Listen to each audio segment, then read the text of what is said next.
Welcome to the Jack Westin MCAT Podcast with your hosts, Michael Maleka and Molly Kilty. Hello, everyone, and welcome back to another episode of your Jack Westin MCAT Podcast with your hosts, Mike and Molly. In our last episode, we really dove into the deep end with signaling cascades and G protein coupled receptors. And really, some of you might be thinking, why are we talking about this? It's incredibly important for actually a couple reasons, but especially to lay the groundwork for today's episode, where we're going to continue our discussion of brain function and sensation with smell and taste. Which, to be honest, I love all of my senses, but I kind of feel like these are some of my favorites. Mike, what do you think?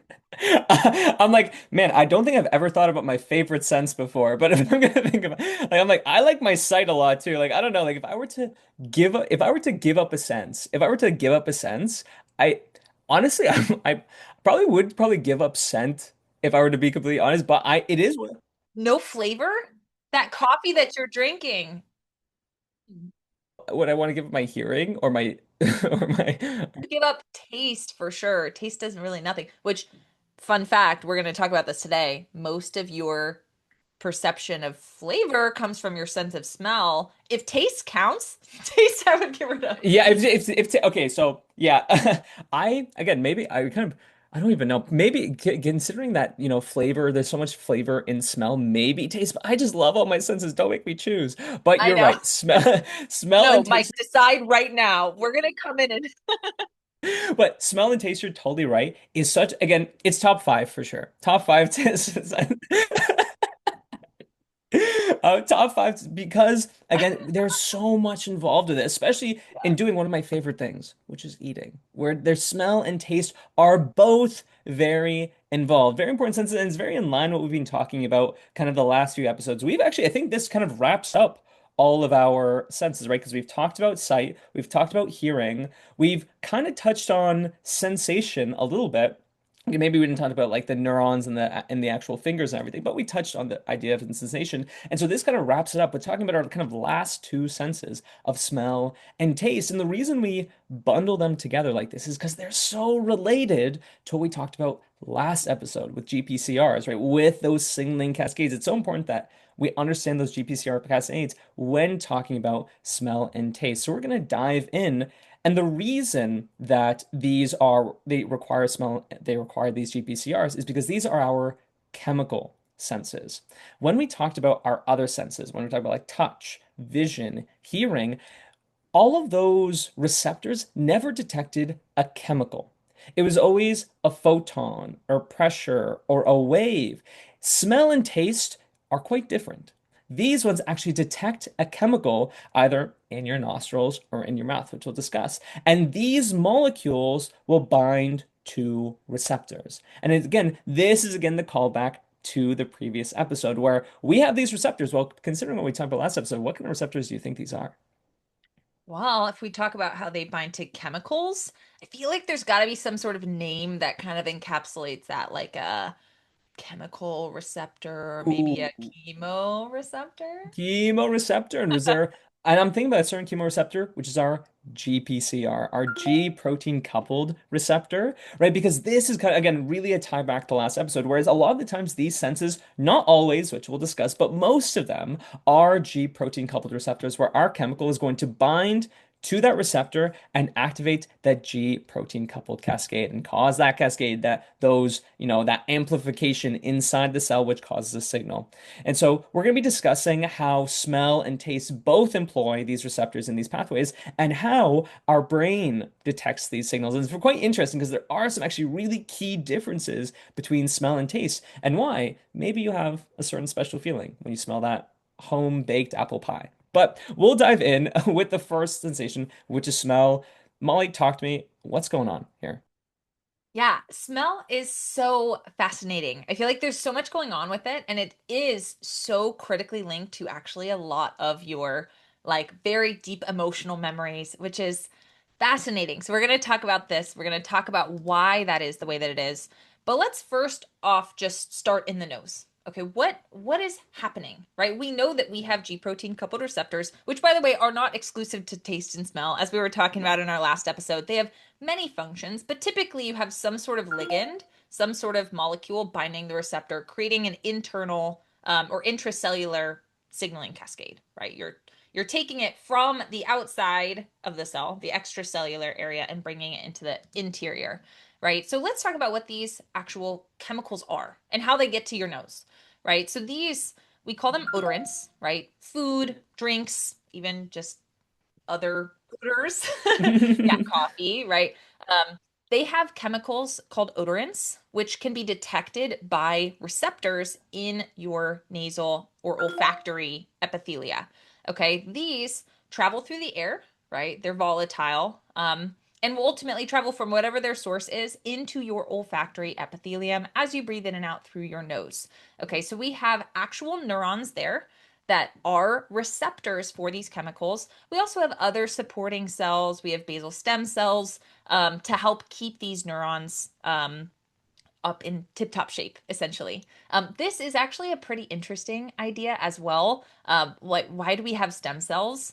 We've talked about in previous episodes that neurons, for the most part, are in what we call G0 as far as a phase of the cell cycle. What this means is they really aren't dividing, right? When we think of stem cells, we think of cells that divide constantly. So why would we need stem cells in our nasal epithelium, right? This is actually a pretty unique characteristic of olfactory epithelial neurons that they actually do regenerate. Okay, they actually do regenerate all throughout your life. So these are incredibly unique neurons in that they will continue to regenerate.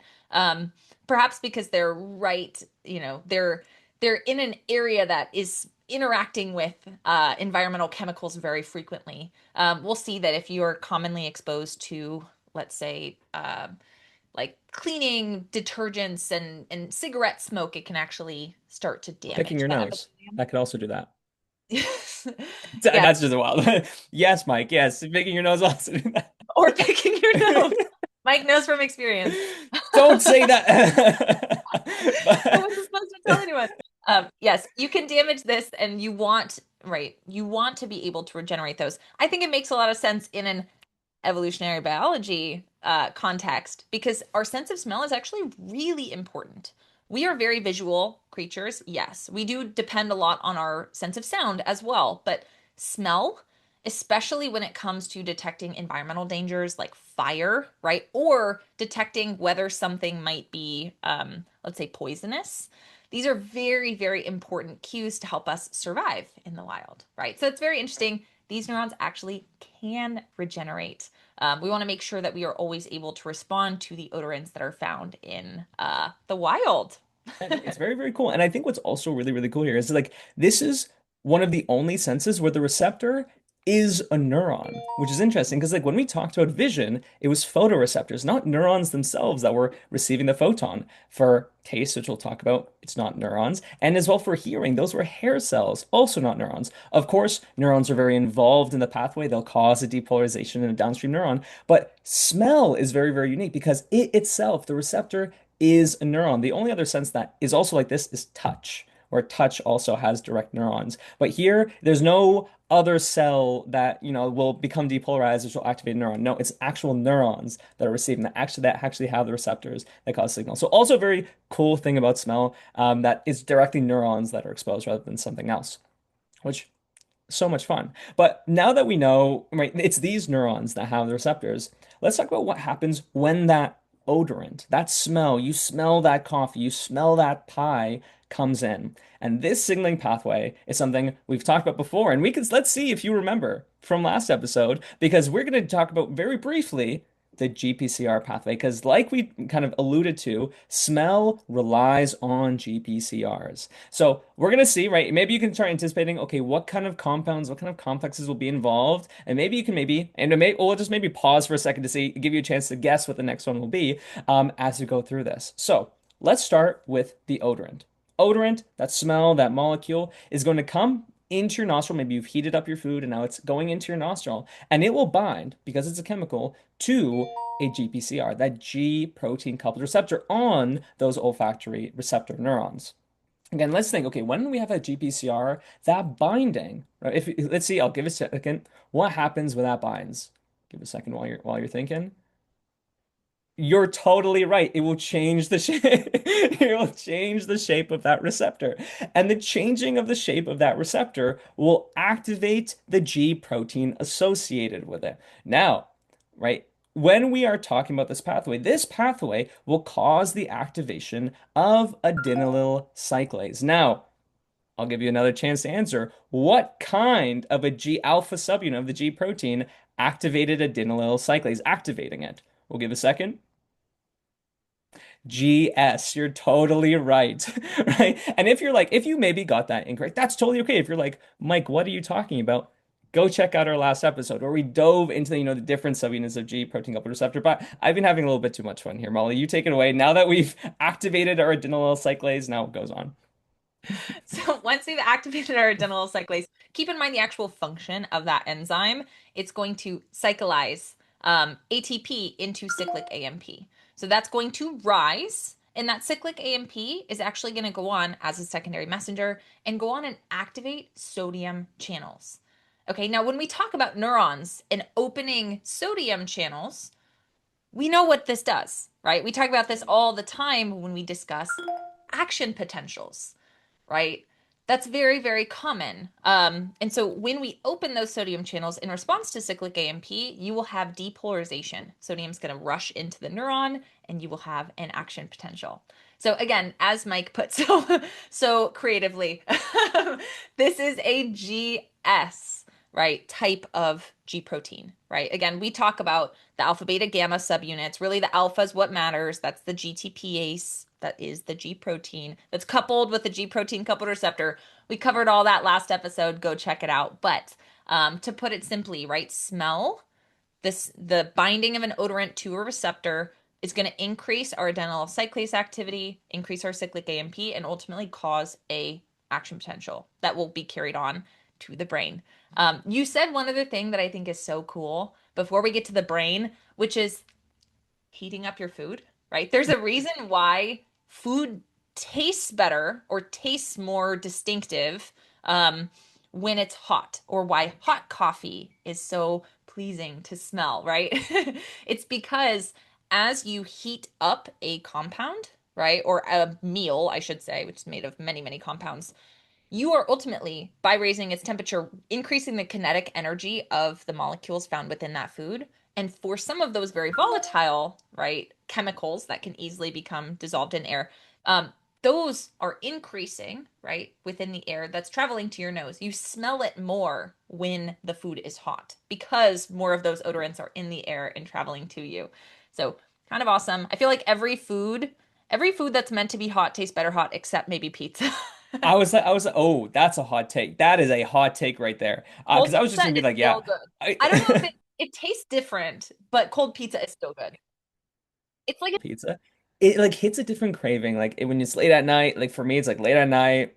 There's something in the fridge. I'm just gonna chow down. But it's like totally different. It's like a different vibe. But you're totally right. It's kind of like even like it's so different that it tastes kind of different too, because right, it doesn't have those odorants coming up. Right. I can think of like 1,000 foods that I honestly I had some chicken the other day. It was kind of lukewarm, and I was like, I remember this chicken tasting better when it was fresh, right? But then I warmed it wow. up and it was like much better, not as if it was fresh, but right because those scents are going in your nose, right? Do not try this with ice cream. Probably won't go as well. But yeah, but you're totally right. That flavor is a huge component. Why, that how like related smell is to taste. And we'll dive about all about taste in a little bit. But sticking on olfaction for a second, we kind of alluded to this also before that our smell is really closely associated with our emotions. How many times have we smelled something? And we kind of like brings back a memory. Oh, we had that pie. Oh, or that smell. I remember my mom, when I was a kid, would always make, there's an Egyptian food called ful medemmes,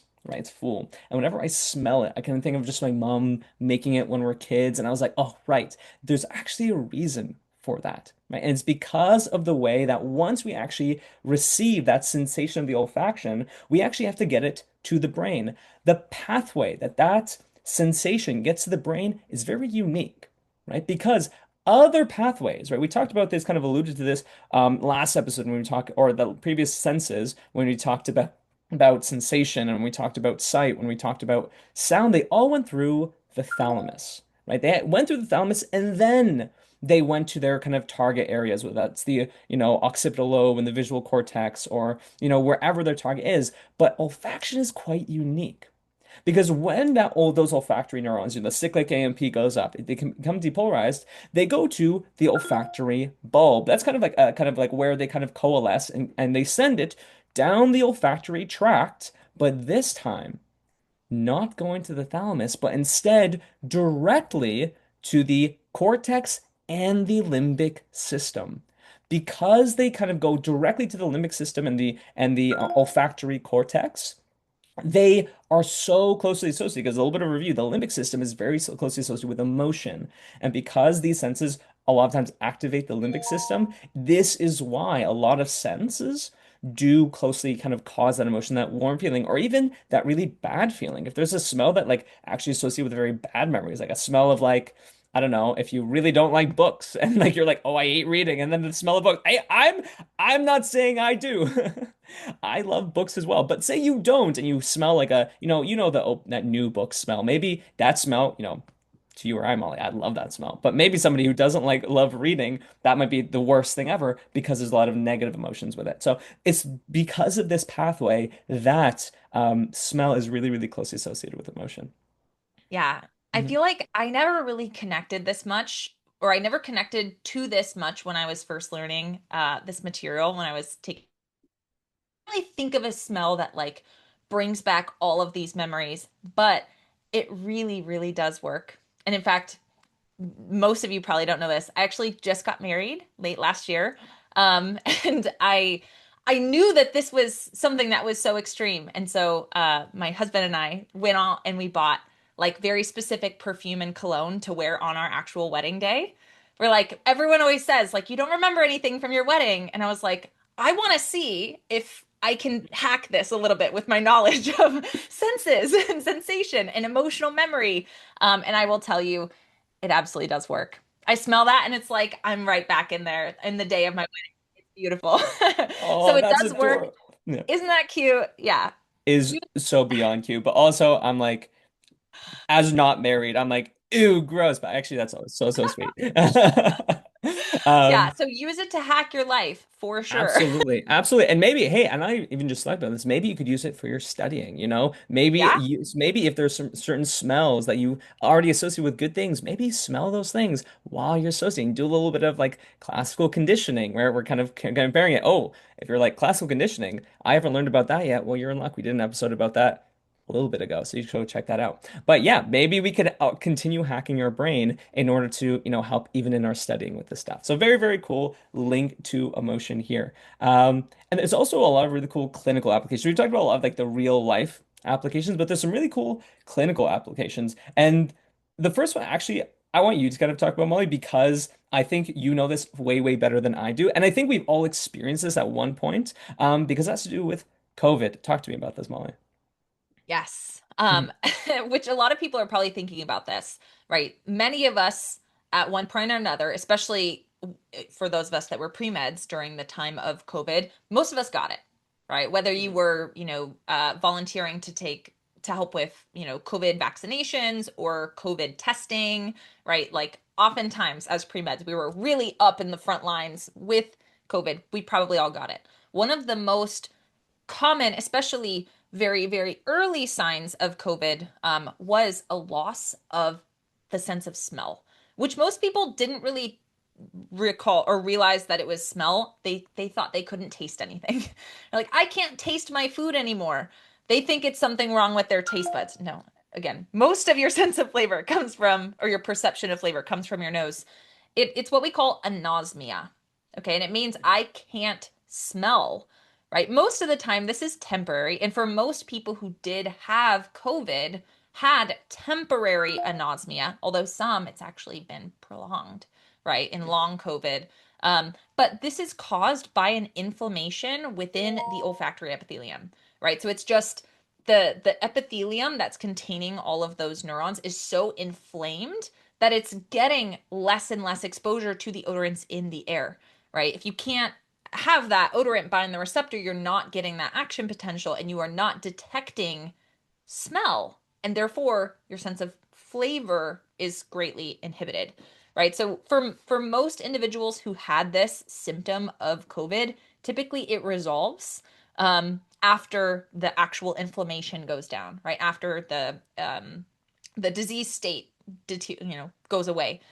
For some individuals, it has persisted for longer and longer, and hopefully we find a solution for that soon. I would imagine it's probably because of more permanent damage to that epithelium, but hopefully, because as we talked about, these neurons regenerate. Hopefully, that sense will come back. If any of our listeners have had this persistent issue associated with COVID, I hope we got it soon. We're I rooting hope for you. it comes back soon. Yeah. But yeah, if you don't activate those receptors, you will not have that G protein coupled receptor active. You will not have adenylyl cyclase active. You will not therefore create cyclic AMP. You won't have that sodium channel open. You won't have the action potential. Okay, so super, super important.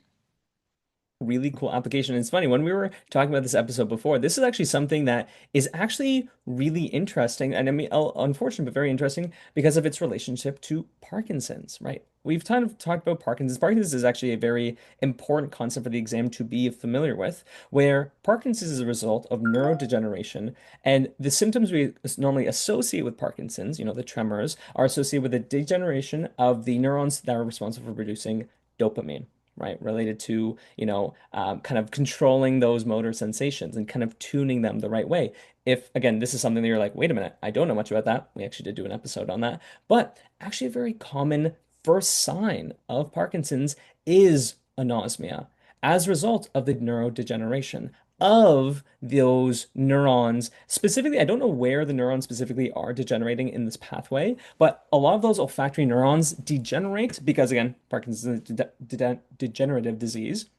Um, and actually, this is experienced by like most patients who end up being diagnosed with Parkinson's. Like, I believe the number is like 75 to 90% of patients who get Parkinson's have this anosmia, and this can show up like far before kind of the classical symptoms of Parkinson's arises. So it's often used as a first diagnostic sign of Parkinson's, this loss of scent because those neurons associated with scent degenerate, which is a very interesting application, but very unfortunate for those with Parkinson's. Yeah. Yes. Yeah, that it shocked me. I've met actually quite a few individuals who have Parkinson's, and I've never heard this before. But yeah, the number, it's above 80% of people who eventually develop Parkinson's could have this even up to a decade earlier. So very, very interesting. Um, and I feel like that kind of wraps up the core things that we need to know specifically with smell. We're going to come back to smell in a few minutes in order to put it together with taste to get to flavor, which is, I think, this, I guess flavor is I'm using air quotes here. Sense is one of my favorites, right? But so we'll come back to smell in a moment, but let's talk about taste, which I think is one of the most misleading senses because a lot of people think of taste and like, oh, I love the taste of, cookies or ice cream or butter or sour candies or this or that. Really, there are only a very small handful of tastes that you can detect, right? When we talk about taste, we're talking about the tongue, taste buds, and the papillae of the tongue. And really, there are only 5 tastes that you can detect. Okay, there are only 5. You might think you know a lot more, but again, that involves smell. Really, the 5 that we see: sweet, salty, bitter, umami, which is like a proteiny sort of taste. It's like a very protein rich flavor. It's hard to describe. In fact, I think it's the newest addition to our understanding of taste. Hard to describe, but that's the like definition. That's how you would describe it. Um, and then sour. So sweet, salty, sour, bitter, umami. Those are our 5. If you can think of a in quotes here taste that's more complex, thank your nose.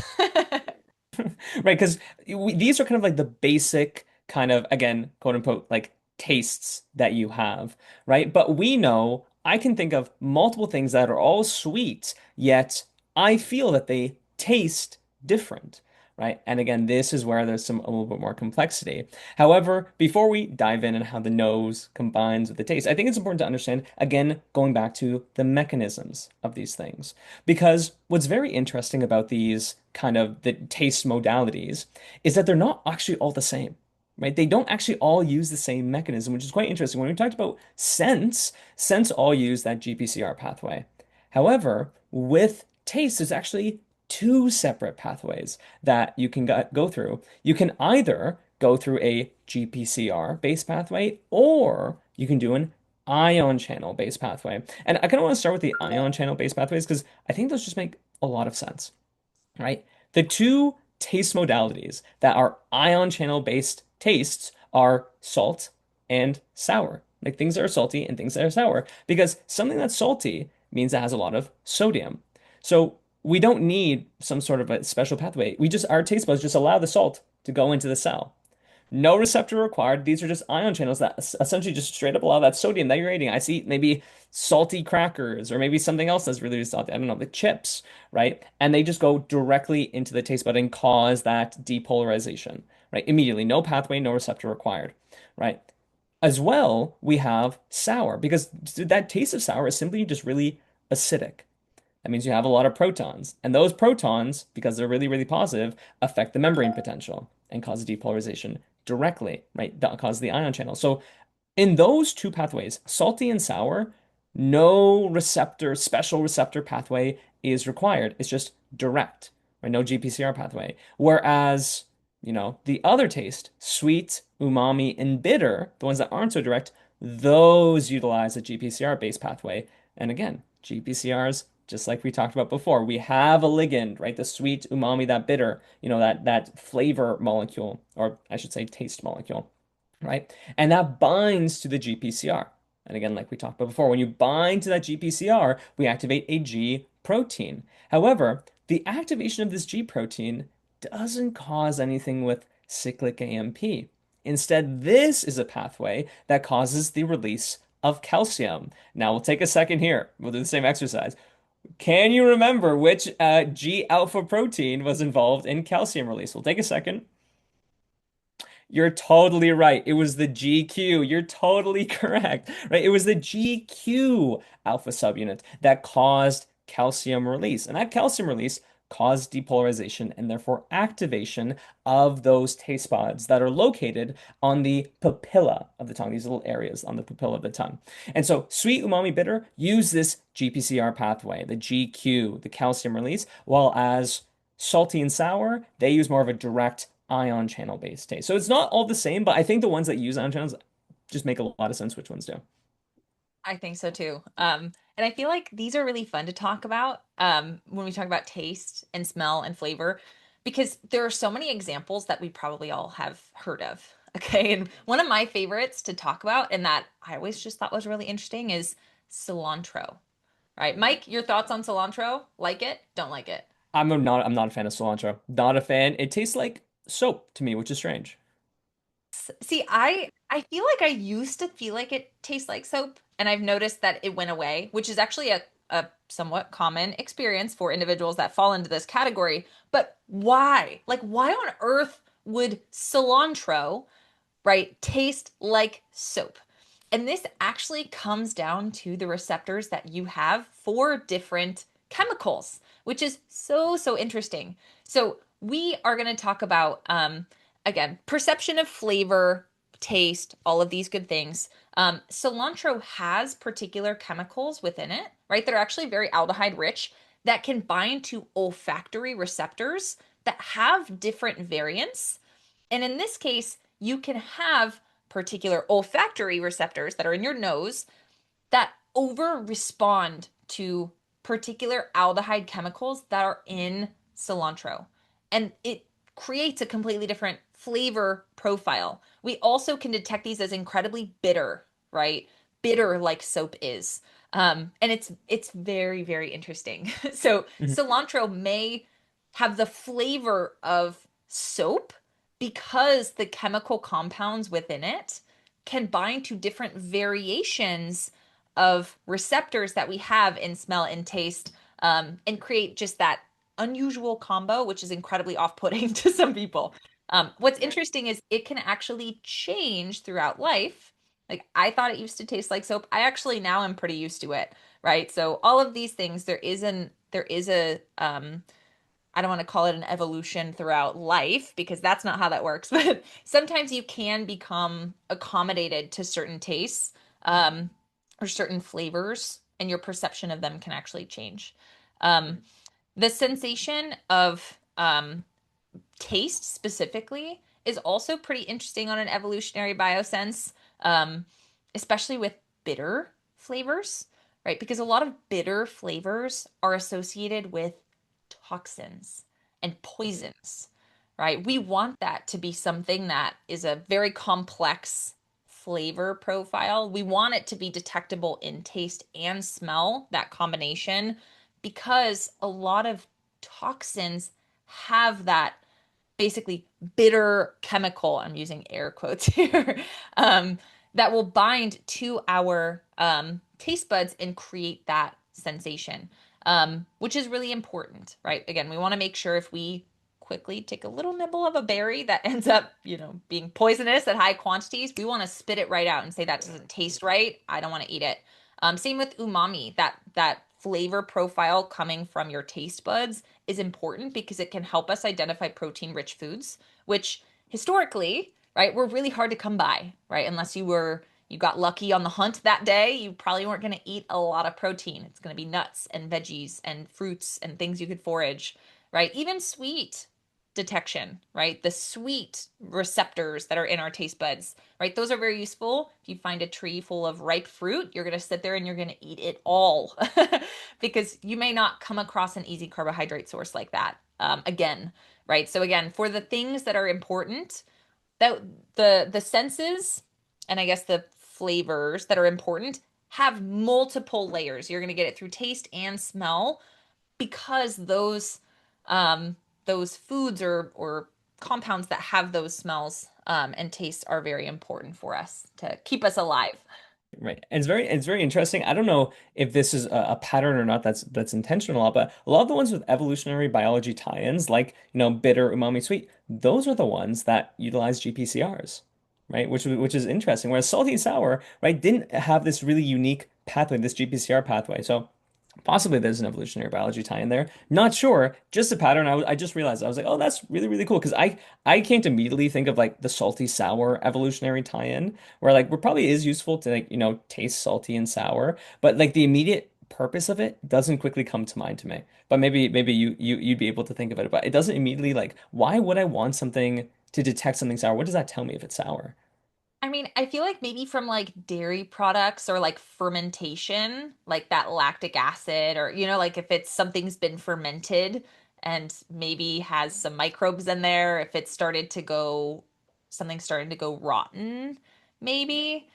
But I don't know. I can't really think of a super solid tie-in with that.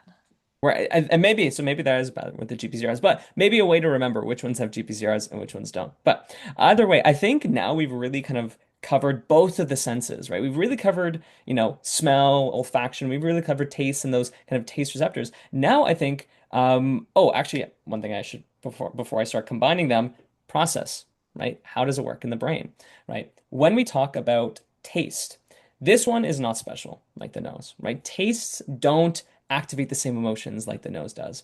So we have cranial nerves, like nerves of the essentially the brain, that take those taste sensations, those signals from those taste buds, and relay to the thalamus, and then therefore go to the gustatory cortex. Again, like most sensations, this one goes to the thalamus. Again, only the nose, that special one, skips the thalamus. It just goes directly to its target. Again, why it has that special trait because it targets the limbic system. But when it comes to the processing of our taste, it is going to the thalamus.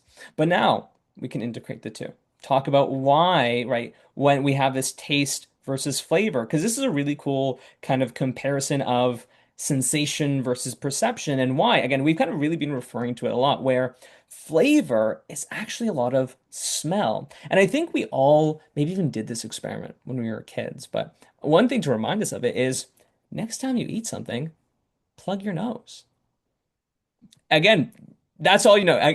Eat something, plug your nose and see, does that flavor still come through? You'd still be able to taste things, right? You still t detect the sweet and the salty, for example, but that flavor disappears when you plug your nose. I mean, this is just kind of like a cool at-home experiment that you can prove to yourself. If you, and maybe you're like, Mike, Molly, I do not believe you. I don't believe that flavors in the nose. Well, all right, test this out. Go eat something super flavorful, whatever that might be for you. Plug your nose and put it in your mouth. Right. You will taste maybe that umami, the sweet, the salty, but that flavor will essentially disappear, which is a very, very interesting way and something you can utilize. If there's something you don't like eating, maybe you're someone you don't like your Brussels sprouts, you don't like that food, right?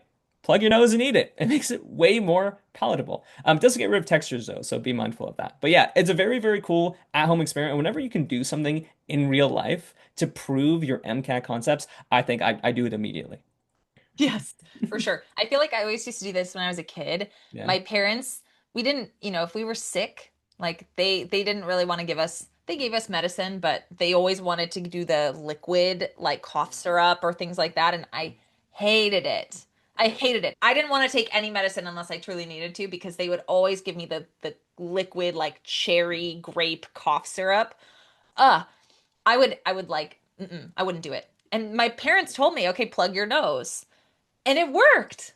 Like I could do it and I was like, "Oh, this just tastes sweet now." Until I let go of my nose and I still had the smell of it on my breath because I just swallowed a bunch of medicine and then it was like I tasted nothing while my nose was plugged. It just tasted like vaguely sweet and I could swallow it and I could take my medicine. But the second I would let go of my nose and like start talking, I would smell it and I would You're not like, like it oh again. no, the Yeah. betrayal, the betrayal. But Oh. again, it comes in phases. There you go. It's not until you smell it that you really fully understand the flavor of what you just Right. took medicine. It's funny. I actually really loved the taste of the grape cough medicine. I would actually look forward to getting sick because I'm like, yes, the cough medicine, like the grape.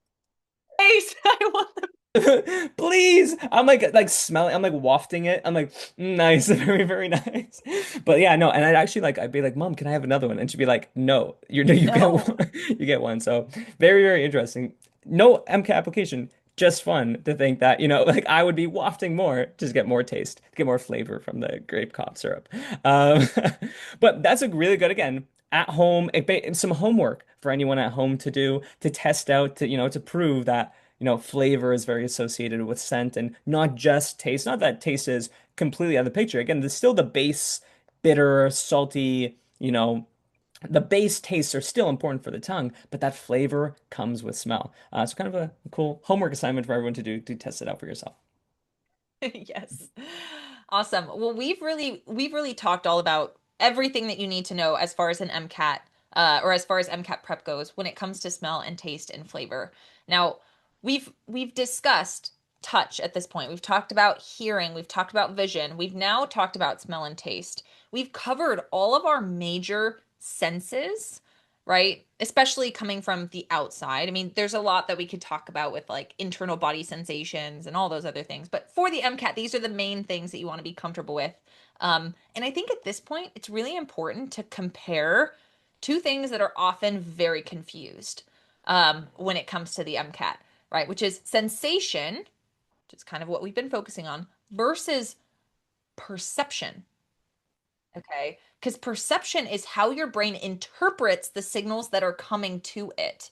And you might find that sometimes the objective signals that are detected from, stimuli in your environment are not really making sense to your brain, right? Sometimes you might perceive things differently than what is literally entering your body, right? And being detected by our sensory receptors. So, in our next episode, we're going to get into the difference really between sensation and what we've been talking about mostly so far versus perception and how the brain uses background knowledge and context and information from multiple sources to interpret and ultimately make decisions based on what's going on in your surrounding environment. So I'm super excited to talk about this next episode.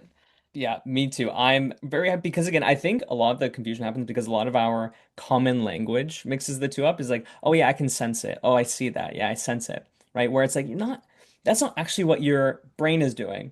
you're actually perceiving it. And I think this is one of those examples where colloquial language, like everyday language, messes with our Yes. MCAT terminology. So Yep. very important that when we're going to be saying this, and we're going to dive into it next episode, that we very much distinguish the two, what it means to be a sensation and perception. And so if you are very curious of what the differences are, stick around for the next episode. And until then, happy studying, everyone. I hope everyone has a great rest of your day, and we'll see you in the next one. Bye, guys.